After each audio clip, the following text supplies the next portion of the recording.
नमस्ते, good afternoon, बहुत स्वागत। भारत एक्सप्रेस देख रहे हैं आप। आपके साथ मैं हूं रोहित पोखरियाल। आज हमारी इस खास पेशकश में हम एक ऐसे विषय को छुएंगे जो हर एक आमजन से जुड़ रहा है। गर्मियों में डायबिटीज, मरीजों के अंदर हार्ट अटैक और ब्रेन स्ट्रोक के मामले तेजी से बढ़ने लगते हैं। शरीर में पानी की कमी और बढ़ता टेम्परेचर जान मुसीबत में डाल सकता है और इसीलिए मरीजों को डॉक्टर से मिलकर अपने लिए पीने के पानी की दैनिक लिमिट पूछ लेनी चाहिए और सलाह के मुताबिक पानी पीना चाहिए। पानी बचाएगा जान।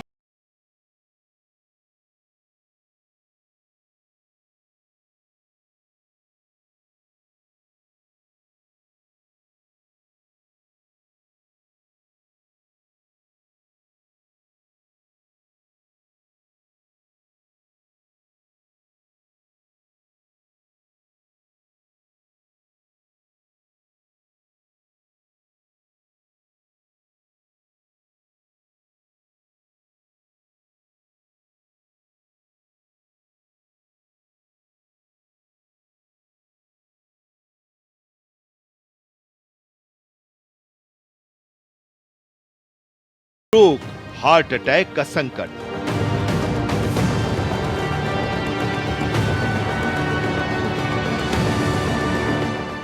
मौसम विभाग ने दिल्ली में भीषण गर्मी की चेतावनी दी है और इसका असर भी दिखने लगा है। ऐसे में हर किसी को डिहाइड्रेशन का खतरा है, लेकिन डायबिटीज के मरीजों को खतरा ज्यादा है क्योंकि उन्हें यूरिन बार बार आता है, तो वो कम पानी पीते हैं और कम पानी पीने से गर्मी में डिहाइड्रेशन का खतरा बढ़ जाता है।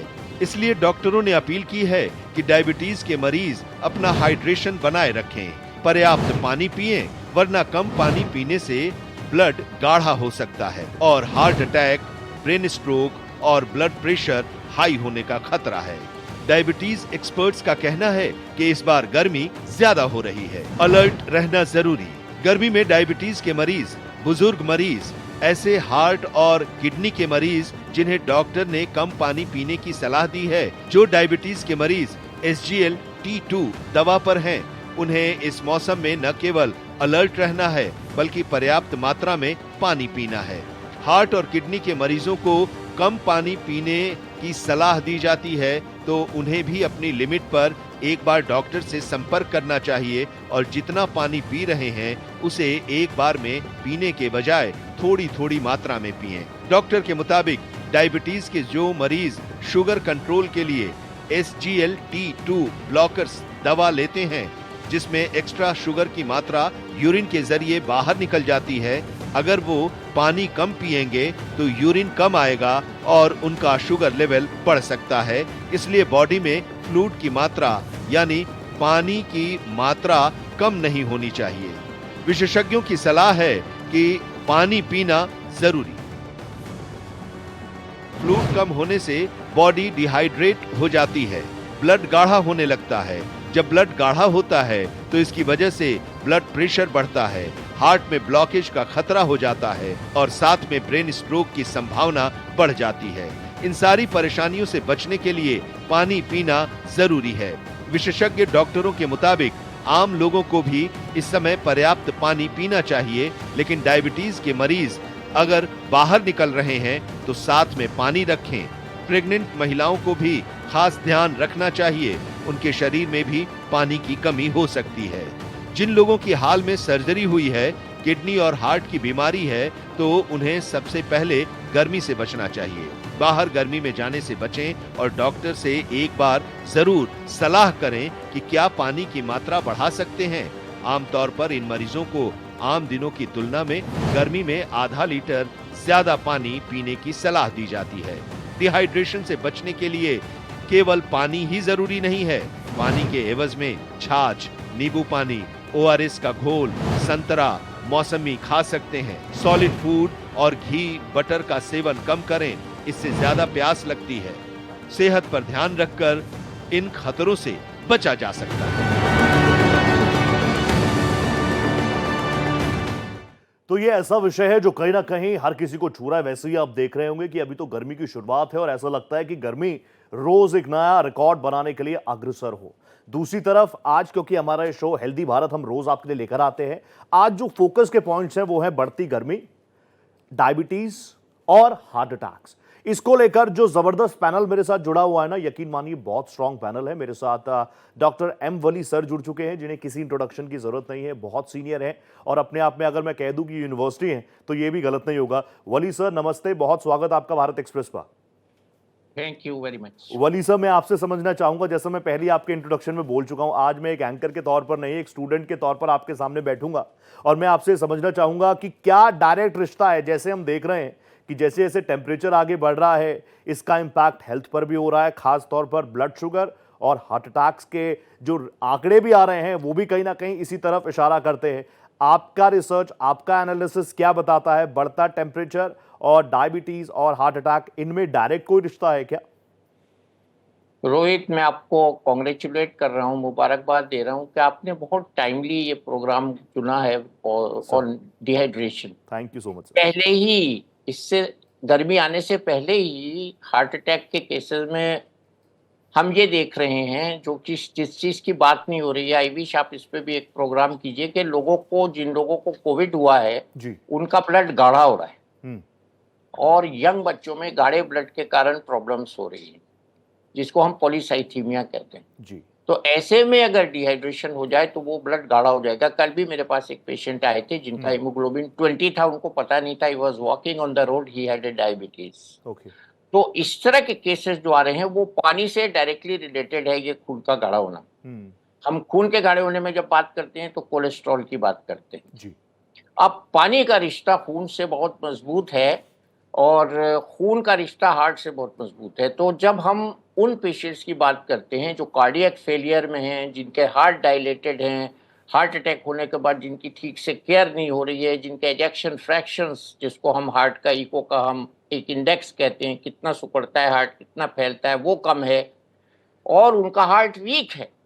अगर वो ज्यादा पानी पी लेंगे प्यास में, जिसको कहते हैं प्यास भड़क गई, हाँ। तो आदमी अनकंट्रोल्ड पानी पीता जाता है उसमें, वो वाली स्टेज पे अगर वो चले जाएंगे तो उनको हार्ट में नुकसान हो जाएगा और उनका डिहाइड्रेशन ओवर हाइड्रेशन में बदल जाएगा। इसी तरह से अगर वो डिहाइड्रेटेड हो जाएंगे, उनका ब्लड प्रेशर फॉल कर जाएगा। ये तो हुई हार्ट के मरीजों की बात। जो नॉर्मल पेशेंट्स हैं उनको भी डिहाइड्रेशन में हाइपोटेंशन हो सकता है जी। तो एल्डरली और बच्चे हैं उनको डिहाइड्रेशन में नमक की कमी भी साथ में हो सकती है। तो we have to open our eyes कि नमक कितना है, पानी कितना है, और इन सब का लुबोलुबाब होता है, बीपी फॉल कर जाता है। तो हमें बहुत अच्छी तरह से ये पता लगाना होता है कि इस पेशेंट्स का ब्लड प्रेशर कितना आ रहा है। इसका आम तौर पे जाड़ों में ब्लड प्रेशर अगर 140 रहता था तो अब 90 आ रहा है। इसका मतलब या तो नमक की डिपार्टमेंट में गड़बड़ है या पानी के डिपार्टमेंट में गड़बड़ है या उसके हार्ट में वीकनेस है। चौथी बात जो हमको सोचनी चाहिए वो डायबिटिक ऑटोनोमिक न्यूरोपैथी सोचना चाहिए, जिसमें डायबिटीज की वजह से, नर्व्स खराब होने की वजह से, नसों की वजह से हाइपोटेंशन हो सकता है। ये सारी जो बॉडी है वो एक पूरी यूनिट की तरह काम करती है, हम एक चीज को नहीं देख सकते और पानी इसका कॉमन डिनोमिनेटर फैक्टर है, इसलिए हम पानी की बात कर रहे हैं। तो ये पानी का पूरा होना, ना तो हमें ओवर हाइड्रेटेड होना है ना हाइपोहाइड्रेटेड होना है, मतलब डिहाइड्रेटेड होना है। अब एक चीज और होती है, कुछ कैटेगरी के पेशेंट्स को हम डायूरेटिक्स देते हैं जी। हार्ट की वजह से देते हैं या बॉडी में सूजन की वजह से देते हैं या लीवर की बीमारी की वजह से देते हैं या कभी कभी ब्रेन में एडिमा की वजह से देते हैं या और किसी कारण से देते हैं, वाटर रिटेंशन के और भी कारण होते हैं।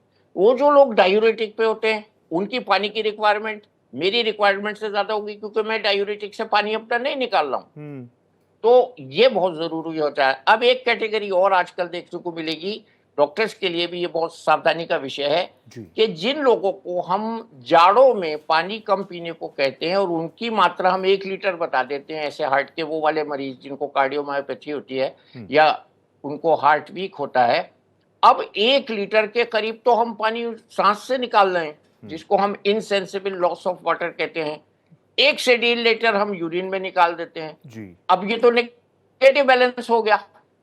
तो इस नेगेटिव बैलेंस को भी हमें पूरा करना है।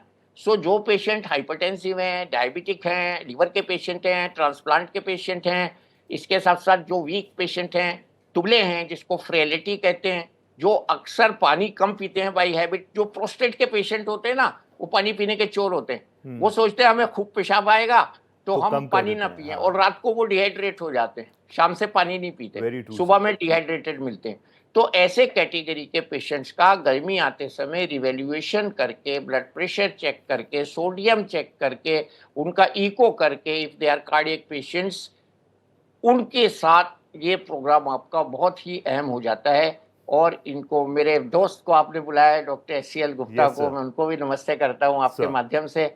और ये जो आपने हमारी जोड़ी बनाई है, हम अच्छा काम करेंगे आज वली आपके सर, चैनल यकीन पे। मानिए इतना तो जबरदस्त पैनल, आई और वेलकम जैसे यू। जैसे मैंने कहा ना, मैंने आपको यूं ही थोड़ी यूनिवर्सिटी कह दिया, मैंने तो आपसे इतना सा सवाल पूछा था, आपने उसमें इतने सारे फैक्टर्स को पूरा ऐड ऑन करके मेरे सामने एक बहुत बड़ी तस्वीर नहीं, रख दी। जब डॉक्टर के पास कोई पेशेंट आता है ना, तो जी। उसका पूरा हार्ड डिस्क एक्टिवेट हो जाना चाहिए। जो जो बिल्कुल। उसके एक्सपीरियंस से तजर्बात हैं उसके, बिल्कुल। वो सब पेशेंट के लिए एकदम स्कैन कर लेने चाहिए। ये तभी तो कहते हैं हम आर्टिफिशियल इंटेलिजेंस से, हमारी इंटेलिजेंस अच्छी है। I can scan 100 causes when a patient is walking in my room. हर कोई इस बात को मानता भी है वली सर, इसलिए तो आप जैसे फेसेस आते हैं तो एक स्माइल भी आ जाती है। भले ही हमारे मन में टेंशन है कि टेम्परेचर बढ़ रहा है, हार्ट अटैक्स बढ़ रहे हैं, डायबिटीज पर बुरा असर पड़ रहा है, लेकिन फिर आप जैसे चेहरे आते हैं तो हमें लगता है नहीं, कुछ बेहतर भी हो सकता है। एक बार मैं इस पैनल में, हमारे जो दूसरे साथी जुड़ चुके हैं, बहुत सीनियर है, doctor SCL Gupta sir. Sir नमस्कार, बहुत स्वागत आपका भारत एक्सप्रेस पर। और वली सर भी आपको वेलकम कर ही चुके हैं, नमस्कार कर ही चुके हैं। गुप्ता सर, मैं आपसे जानना चाहूंगा, क्योंकि वली सर ने तो एक ही बार में पूरी तस्वीर मेरे सामने रख दी, मैं आपसे भी समझना चाहूंगा, ये बढ़ता टेम्परेचर और साथ साथ डायबिटीज के मरीज भी देश में बहुत बढ़ गए हैं। मैं खुद 30+ हूं और मैं टाइप 2 डायबिटिक हूं। मुझे पता ही नहीं था, बाद में जब मैंने चेक कराया HbA1c मेरा 15.5 था। उसके बाद से बहुत सारी चीजों में मैंने बदलाव किया, लेकिन बहुत सारे सवाल सबके जहन में आते हैं। मैं आपसे शुरुआत में आपका ओपनिंग कमेंट लेना चाहूंगा, ये बढ़ता टेम्परेचर, डायबिटीज और हार्ट अटैक आपस में इंटरकनेक्टेड है क्या? नमस्कार। सबसे पहले तो डॉक्टर वली को मेरा प्रणाम। मेरे गुरु रहे हैं, गुरु हैं, और मैंने इनके अंदर कानपुर में ट्रेनिंग ली है। वाह। जैसा अभी डॉक्टर वली ने कहा, मैं एग्री करता हूं कि बिल्कुल सही बात है। बहुत सारे पेशेंट्स हैं, बहुत सारे मरीज हैं जो पहले से ग्रसित हैं और इसके बाद उनको तकलीफ होती है। पर हम जो बात कर रहे हैं इस समय, एक आम पब्लिक, यानी बीमार लोग तो 2%, 3% है, 97, 98, 96% तो वो जो एक नॉर्मल पब्लिक है। और वो नॉर्मल जनता जब सड़क पे निकलती है और गर्मी के बारे में करती है, हेलो, हाँ सो जब वो नॉर्मल जनता आती है बाहर जी, और गर्मी में परेशान होती है या गर्मी की वजह से बीमार होती है, हम उस पे ज्यादा केंद्रित करें अपने आप को। जो व्यक्ति डायबिटिक है, या जो व्यक्ति हार्ट फेल में है, या जो व्यक्ति किडनी फेल में है, वो व्यक्ति तो अपने बारे में उसे पता है उसे क्या करना है। पर आज इस कार्यक्रम के माध्यम से मैं कहना चाहूंगा कि एक आम आदमी जब बाहर निकलता है जो बिल्कुल नॉर्मल है, और उसके साथ ऐसा क्या हो जाता है कि जब गर्मी में एक्सपोजर हो जाता है, पानी नहीं पीता है, डिहाइड्रेशन में हो जाता है, लू लग जाती है और बहुत सारे कॉम्प्लिकेशन हो गए, डेथ हो जाती है। तो ऐसे लोगों को हमें कवर करना है। वो लोग जो है, ज्यादा लोग हैं, 97-98% हैं, जिनको हमें देना है, जिससे वो लोग किसी बीमारी से ग्रसित न होने पाए। और इसलिए आपने जो कार्यक्रम ये अभी किया है, ये कार्यक्रम बहुत अच्छा है। इससे बहुत ही ज्यादा लोगों को मिलेगा, ज्ञान बढ़ेगा, जिससे लोग आगे परेशान नहीं होंगे। ठीक है, ये इंपॉर्टेंट चीजें। और आप जैसे फेसेस आएंगे तो ऑब्वियसली हम जिस हेल्दी भारत की तस्वीर रख रहे हैं, ऑब्वियसली उन तस्वीरों के महत्वपूर्ण फेसेस आप दोनों भी हैं। वली साहब, मैं एक बार फिर से आपके पास आ गया। जैसे मैंने अभी जिक्र किया, मुझे पता ही नहीं चला कब मेरा डायबिटीज लेवल इतना ज्यादा बढ़ गया। HbA1c मेरा 15.5 था। बहुत सारे लोग बताते हैं कि बहुत सीवियर था। फास्टिंग ग्लूकोज करवाया तो 500+ था। धीरे धीरे मैंने लाइफस्टाइल में चेंज लाया। मेटफॉर्मिन चलती है, आप जानते होंगे, सीटाग्लिप्टिन चलती है, वो जान ही रहा हूं। और अब ये बढ़ता हुआ टेम्परेचर, मुझे या मेरे जैसे और लोग जिनको टाइप 2 डायबिटीज है, वो किस तरीके से अपना ख्याल रखें। और जैसे बहुत सारी चीजें, आपने आर्टिफिशियल इंटेलिजेंस का भी जिक्र किया। लोग आजकल यूट्यूब डॉक्टर से ज्यादा ज्यादा परिचय ले रहे हैं, ज्यादा इंट्रोडक्शन ले रहे हैं, बल्कि फिजिकली आप जैसे डॉक्टर से बचना चाह रहे हैं कि यूट्यूब से वो सीख रहे हैं, यूट्यूब पर दवाइयां ढूंढ रहे हैं, उनके लिए क्या कहेंगे सर? सबसे पहले मैं यूट्यूब वाली बात ले लेता हूँ। देखिए, यूट्यूब में जो हम जैसे डॉक्टर, हम भी उस बात को ज्यादा बोलते हैं जो हमारे तजर्बे में गुजरी होती है। तो यूट्यूब की होलिस्टिक एजुकेशन नहीं होती, ना ही ऐसे बहुत से स्पेशलिस्ट होते हैं, वो एक सब्जेक्ट के डॉक्टर होते हैं, उनकी नहीं होती। एक जनरल फिजिशियन जो होता है, और एक जो हम आजकल अपने को कहलाने में गौरवान्वित महसूस नहीं करते, इंटर्निस्ट, जो कि अब बहुत कम रह गए हैं ऐसे डॉक्टर, उसको पूरी बॉडी का सर से पैर तक, और हमारे गुरुओं ने, हम दोनों को जो टीचर्स मिले थे, उन्होंने यही पढ़ाया है कि you have to treat patient as a whole. तो डिहाइड्रेशन वाला जो सब्जेक्ट है कि ये पूरी बॉडी को इफेक्ट करता है, and one of the reasons diabetes presents and one of the presentation of diabetes is severe dehydration. तो ये भी एक प्रेजेंटेशन हो सकता था आपके केस में। और टाइप 1 में तो बहुत ज्यादा दुबला हो जाता है पेशेंट, उसकी हम बात नहीं कर रहे। जैसे कि डॉक्टर साहब ने सही पॉइंट आउट किया है कि एक आम आदमी जो सड़क पर चल रहा है, और मैं तो इसको और आगे ले जाऊंगा, जो छत पे मेरी काम कर रहा है एक मजदूर, जिसके पास वहां काम करने के अलावा कोई ऑप्शन नहीं है, उसको करना ही करना है। सुबह 8 बजे से या 9 बजे से शाम के 8 बजे तक, 7 बजे तक करना ही है, नहीं तो उसके घर में चूल्हा नहीं जलेगा। उसको क्या प्रिकॉशन लेनी है? एक आदमी और है ऐसा जो उसी तरह का भोगी बन सकता है, जो एसी कमरे से अपने ऑफिस के निकल के तपती हुई गाड़ी में बैठे जाके, और बीच में उसको 5 मिनट चलना पड़ जाए, उसको भी वही इफेक्ट होगा। दोनों में बहुत फर्क है। तो हमें गर्मी में सबसे पहली जो सावधानी है, गर्मी से बचना है, और गर्मी एक अच्छी चीज नहीं है। और मैं ये इसलिए कार का जिक्र किया मैंने, इसमें कार में एक फिनोमेना होती है, अगर बाहर का तापमान 23 डिग्री सेल्सियस है तो कार का तापमान बहुत ज्यादा हो जाएगा। हाँ, उससे कम से 46 हो जाएगा, 40 हो जाएगा। इसको फॉरगॉटन बेबी सिंड्रोम कहते हैं। बच्चे को मना करते हैं ना, गाड़ी में मत छोड़ के जाओ शॉपिंग करने। तो उसका कारण ये होता है, कार में वो हीट रीजनरेट होती रहती है, एम्प्लीफाई होती रहती है। अब हम काम की बात ये कर रहे हैं कि अपने को हाइड्रेटेड रखना है। डिहाइड्रेशन का इलाज, डिहाइड्रेशन का तोड़ हाइड्रेशन। तो हाइड्रेशन करने के बहुत से तरीके आपने बताया। आप बता रहे हैं छाछ, नींबू पानी, ओआरएस का घोल, इसमें मैं सत्तू ऐड कर सकता हूँ। संतरा मौसमी आपने ऐड कर दिया, इसमें मैं तुखुम बालंगा ऐड कर सकता हूँ, बैसल सीड्स। आपको शरबत भी लेना चाहिए, रामदेव जी ने कल कुछ शरबत के बारे में ज्ञान दिया है। तो ऐसी चीजें लेनी चाहिए कि हमको बॉडी में सॉल्ट्स भी पहुंचे, और बगैर मीठा ज्यादा पहुंचे, पानी पहुंचे। बॉडी खुद उसको अलग अलग कर लेगी और सही डिपार्टमेंट में भेज देगी। पानी का इस्तेमाल टेम्परेचर बढ़ने के बाद दवा के साथ होता है। जब एक बार डिहाइड्रेशन से लू लग गई तो फिर हमें डॉक्टर की सलाह भी लेनी होती है। उसमें फिर शायद हमको इंट्रावीनस पानी देना पड़ता है, जिसको हम नॉर्मल सलाइन या दूसरा जो नमक वाला सलाइन होता है, फिंगर सेलेक्टेड कहते हैं, ऐसे सोल्यूशन देने पड़ते हैं। इसमें एक यहाँ पे सावधानी भी है, जो लोग लू लगती है ना जिन लोगों को, उनमें एक छोटा सा नेचुरल मैकेनिज्म फेलियर होता है। सडनली आप अगर नॉर्मल माहौल से धूप में जाते हैं तो कभी कभी 1-2% लोगों को पसीना आना बंद हो जाता है, उस वक्त हमें लू लगती है, सबको नहीं लगती। तो ये बहुत इंपॉर्टेंट है। अगर आपको बाहर निकल के पसीना नहीं आ रहा है तो प्लीज आप फौरन अंदर चले जाइए। पसीना एक हमारा बॉडी का रेगुलेटर है, जो पानी निकालने से हमको 6ठी क्लास से 8वीं क्लास तक पढ़ाया जाता था। वाष्पन से ठंडक उत्पन्न होती है, तो ये जो पानी उड़ता है भाप बन के, उससे बॉडी कूल होती है। तो ये मैकेनिज्म जब फेल हो जाता है बॉडी में, तो कोर टेम्परेचर जो बॉडी का है वो 40 डिग्री के ऊपर चला जाता है, और ये दिमाग को सबसे पहले प्रभावित करता है, हार्ट को, लीवर को और किडनी को तो करेगा ही। सबसे पहले कंफ्यूजन, थकावट, थकान जिसको हम कहते हैं, हीट एग्जॉशन जिसको हम कहते हैं technically, first phase of heat stroke. और heat stroke of course is the final version, और heat coma is the super final version. तो हीट स्ट्रोक हीट एग्जॉशन में सबसे पहले होता है। उसी समय आप डॉक्टर SCL गुप्ता साहब के पास चले जाइए, ये आपको एडमिट करेंगे, ये आपको दवाई देंगे, आपको अप्रोप्रिएट फ्लूइड देंगे। अप्रोप्रिएट वर्ड डॉक्टर डिसाइड करता है इस मरीज को कौन सा फ्लूइड तत्काल देना है। डॉक्टर ना बने, बहुत अच्छे डॉक्टर्स हमारे पास हैं। स्पीड भी जी, किस स्पीड से फ्लूइड दिया जाना है ये भी डॉक्टर को डिसाइड करना पड़ता है, depending upon the severity of the fluid loss. ठीक है। गुप्ता सर, आपको तो वैसे भी वली सर, मैं समझ पा रहा हूँ आप दोनों के बीच का बॉन्ड वो स्क्रीन पर भी दर्शकों को भी नजर आ रहा होगा। गुप्ता सर, मैं आपसे समझना चाहूंगा, जब आप जुड़े नहीं थे तो उस वक्त वली सर ने जिक्र किया कोविड के बाद खून बहुत गाढ़ा हो गया, ऐसे कई केसेस आए, उनकी रिसर्च है, एनालिसिस है, आपका भी अपना होगा। ये कोविड के बाद से केसेस एकदम से बहुत ज्यादा बढ़ गए? कोविड के बाद काहे के केसेस बढ़ गए?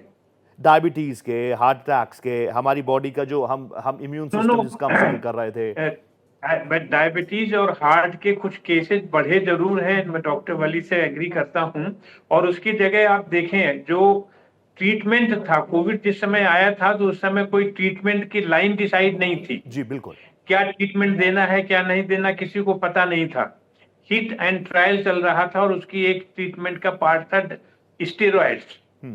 गुड अमाउंट ऑफ स्टेरॉइड्स हम लोग पेशेंट को देते थे, डॉक्टर्स लिखते थे। और one of the complication of steroid is increase in the blood sugar level, तो जिससे बहुत सारे लोग हैं उस समय डायबिटिक हो गए जी। तो ये एक कॉम्प्लिकेशन रहा। और बहुत सारे लोगों की डायबिटीज उस समय, जैसे आपने कहा कि आपका 15 अचानक पता चला, आप कहीं गए होंगे, कुछ आपको प्रॉब्लम हुई होगी, तो इस तरह बहुत सारे लोग इस तरह से डायग्नोस हुए कोविड टाइम में जो डायबिटिक थे, जिन्हें डायबिटीज के बारे में पता नहीं था कि मैं डायबिटिक हूं। सेकेंड ये है कि कुछ वैक्सीनेशन का और कुछ कोविड के भी अपने कॉम्प्लिकेशंस है, जिसपे आज भी वर्क चल रहा है कि कहीं ना कहीं वो हार्ट में या मायोकार्डियम में या मायोकार्डाइटिस होती है, कहीं ना कहीं कुछ ऐसे कॉम्प्लिकेशंस हैं जिनके बारे में वर्क चल रहा है। और इसलिए बहुत सारे केसेस जैसे कहते हैं, अभी उसमें कोई ज्यादा अभी वो नहीं आया है, कोई कंफर्मेशन नहीं है, लेकिन ये जरूर कहते हैं कि बहुत सारे केसेस हैं। सेकेंड, कोविड की वजह से लोग जागरूक हो गए और फौरन डॉक्टर के पास जाने लगे। कुछ चीजें ऐसी हुई हैं जो डायग्नोसिस तो हुई हैं और उसकी क्रेडिट कोविड को दे दी जाती है कि कोविड आपको हुआ था इसलिए आपको एक फलानी बीमारी हो गई है। तो दोनों चीजें आपस में जुड़ी हैं। कुछ जैसे कहते हैं कि कोविड का कॉम्प्लिकेशंस भी हो सकते हैं क्योंकि उसमें बहुत ज्यादा वर्क नहीं था, पर बहुत सारी चीजें डायग्नोसिस हुई हैं कोविड की वजह से, जिससे आम लोगों को पता चला है और उन्होंने अपना इलाज करा के ठीक हो गए। लोग अवेयर भी काफी हैं। वली सर, वैसे तो मैं चाहता हूं कि आप लोग बोलते रहें, आखिरी 30 सेकंड वली सर मैं आपको दे रहा हूं, क्विक टिप्स दे दीजिए, अपने दिल का इस बढ़ते टेम्परेचर में कैसे ख्याल रखें, ब्लड शुगर मेंटेन रहे, 30 सेकंड्स में प्लीज आप मुझे बता दीजिए। हाँ, जब चूंकि पानी की बात कर रहे हैं तो पहले मैं यही बता दूं, घर से सुबह निकलिए, जल्दी से अपना काम करके घर में लौटिए, सफेद छाता लेके निकलिए, सफेद कपड़े पहनिए, सर को ढक के रखिए, पानी पी के निकलिए, साथ में नींबू पानी कुछ ऐसी चीज ले जाइए जिसमें नमक भी हो, वो पीजिए। और अपने को डिहाइड्रेट मत होने दीजिए। अगर आपको पेशाब आना कम हो जाए तो आपका ये पहला इंडिकेशन होता है कि आज डिहाइड्रेशन शुरू हो गया है, तो अपने को रिहाइड्रेट कर लीजिए। बाहर का खाना बिल्कुल ना खाएं, बच्चे जंक फूड ना खाएं, एप्रोप्रिएट नींद लीजिए, सुबह जल्दी उठिए, रात को जल्दी सोइए, मसालेदार खाना ना खाइए। तो ये सब सावधानियां बरतनी है। और जब वली सर बोल रहे हैं, गुप्ता सर बोल रहे हैं, मैं क्या टिप्स दूं, ये तो ऐसा हो जाएगा सूरज को दीप दिखाने जैसा। Thank you so much Wali sir, आप जुड़े मेरे साथ। Thank you so much Gupta sir. आप दोनों चेहरों को देखकर पता लगता है क्यों हम लोग आप लोगों को फ्रंटलाइन वॉरियर्स कह रहे थे और क्यों हमारे देश में डॉक्टर्स को भगवान का दर्जा दिया जाता है। आप दोनों फेसेस स्ट्रॉन्ग फेसेस हैं। Thank you so much. आगे भी जुड़ेंगे कभी आपके साथ, क्योंकि हमारी ये सीरीज हेल्दी भारत तब तक चलती रहेगी। ये हमारी एक मुहिम है कि हमारा भारत हेल्दी रहे। आज हेल्दी भारत में मेरे साथ फिलहाल इतना ही। दीजिए इजाजत। नमस्ते।